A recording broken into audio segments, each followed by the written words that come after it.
Hello दोस्तों, स्वागत है आपका रियल हिस्ट्री स्टोरी में। दोस्तों, रानी लक्ष्मीबाई को कौन नहीं जानता, जो दुनिया के सबसे ताकतवर महिलाओं में शुमार है। लेकिन दोस्तों, आपको जानकर हैरानी होगी कि उन्होंने कभी रानी का सुख नहीं भोगा। मुसीबतों ने बचपन से लेकर शहादत तक उनका साथ नहीं छोड़ा। दोस्तों, रानी लक्ष्मीबाई से जुड़े हर सवाल का जवाब आपको इस वीडियो में मिलेगा, इसलिए इस वीडियो को स्किप मत करना, आखिर तक जरूर देखना और चैनल को लाइक सब्सक्राइब जरूर करना, ताकि आपको ऐतिहासिक कहानी का नोटिफिकेशन मिलता रहे। रानी लक्ष्मीबाई का जन्म एक महाराष्ट्रियन ब्राह्मण परिवार में सन 1828 में काशी में हुआ था, जिसे अब वाराणसी के नाम से जाना जाता है। उनके पिता बिठूर जिले के पेशवा बाजीराव द्वितीय के लिए काम करते थे। जब रानी 4 वर्ष की थी तब उनकी माता का देहांत हो गया था। रानी लक्ष्मीबाई घर पर ही पढ़ी लिखी थी। उन्हें निशानेबाजी, घुड़सवारी, तलवारबाजी और मलखंबा का भी प्रशिक्षण दिया गया था। उनके 3 घोड़े थे, सारंगी, पवन और बादल। रानी लक्ष्मीबाई को मणिकर्णिका भी कहा जाता था। उनका विवाह 1842 में गंगाधर राव से हुआ था, जो झांसी के महाराजा थे। शादी के बाद उनका नाम लक्ष्मीबाई रखा गया था। सन 1891 में उन्होंने अपने बेटे दामोदर राव को जन्म दिया, जिसकी 4 महीने बाद मृत्यु हो गई। बाद में उन्होंने चचेरे भाई को गोद लिया, जिसका नाम बदलकर दामोदर राव कर दिया था।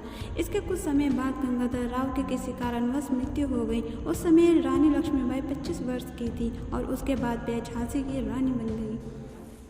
पति की मृत्यु के बाद अंग्रेजों को झांसी पर कब्जा करने का एक आसान तरीका मिला। अंग्रेजों ने मार्च 1854 में रानी लक्ष्मीबाई को 60,000 की वार्षिक पेंशन देने के लिए किले को छोड़ने का आदेश दिया। दोस्तों, एक समय ऐसा भी आया था जब अंग्रेजों के आक्रमण से परेशान रानी ने एक समय गोला बारूद के साथ खुद को और किले को उड़ाने की ठान ली थी। अपनों के समझाने और बुझाने पर बाद में रानी शांत हो गई थी। अपने राज्य को छीनता देखना रानी को गवारा नहीं था। ऐसे में उन्होंने घोड़े पर सवार होकर सैकड़ों फीट ऊंचे किले से छलांग लगा दी थी। इसके बाद दुश्मनों का डटकर सामना किया। दोस्तों, कहा जाता है कि अंग्रेजों के खिलाफ बहादुरी से लड़ने के बाद आखिर में वह अपनी चोटों से काफ़ी घायल हो गई। हालांकि रानी चाहती थी कि उनके शरीर को ब्रिटिश सैनिकों द्वारा नहीं खोजा जाए, इसलिए रानी की सेना के कुछ लोग उन्हें पास के गंगादास मठ में ले गए, जहां उनकी मृत्यु के बाद उनका संस्कार किया गया। आपको बता दें दोस्तों, मृत्यु के वक्त रानी लक्ष्मीबाई की उम्र महज 29 साल की थी। रानी लक्ष्मीबाई का स्मारक मध्य प्रदेश के ग्वालियर शहर के पड़ाव क्षेत्र में है, जहाँ और भी दूर दूर से लोग उनकी समाधि देखने आते हैं।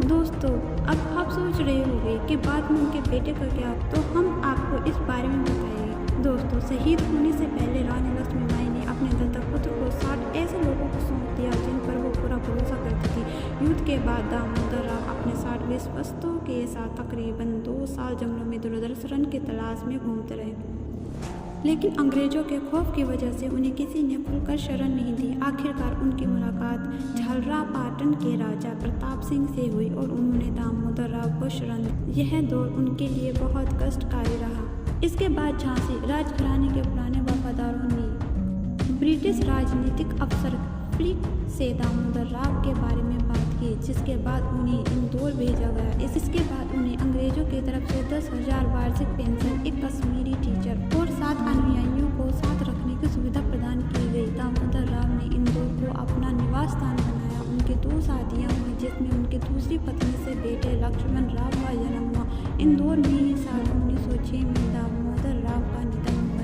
दोस्तों, ये कहानी आपको कैसी लगी कमेंट बॉक्स में ज़रूर बताना, और हाँ, अपनी पसंदीदा ऐतिहासिक कहानी को कमेंट बॉक्स में बताएं, ताकि हम आपकी कहानी एक नई वीडियो में लेकर आ सकें। तब तक आप देखते रहिए real history story of Rani Lakshmibai.